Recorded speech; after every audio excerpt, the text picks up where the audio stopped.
నా పేరు కె నాగదివ్యశ్రీ. నేను 9వ తరగతి చదువుతున్నాను. ఈరోజు నేను తెలుగు భాష ప్రాధాన్యత గురించి చెప్పబోతున్నాను. తెలుగు భాషకు వేల ఏళ్ల చరిత్ర, అద్భుతమైన సాహిత్యం మరియు విలక్షణమైన లక్షణాలు ఉన్నాయి. దేశ భాషలందు తెలుగు లెస్స అని శ్రీకృష్ణదేవరాయలు గారు అన్నారు. భారత ప్రభుత్వం తెలుగును ప్రాచీన భాషగా గుర్తించింది. దీని చరిత్ర సుమారు 2400 సంవత్సరాల నాటిదని చరిత్రకారులు చెబుతున్నారు.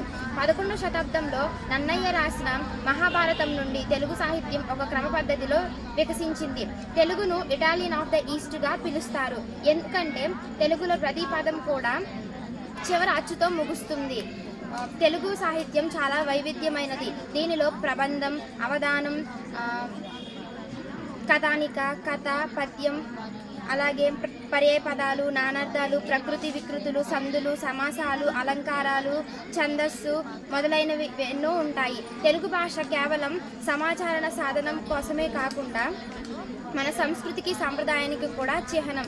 నేటి కాలంలో తెలుగు భాష విదేశాలలో కూడా చాలా వేగంగా విస్తరిస్తుంది. కాబట్టి మనం మన తెలుగు భాషను మర్చిపోకూడదు. తెలుగు భాషను గౌరవిద్దాం, తెలుగు భాషను ప్రేమిద్దాం. Thank you.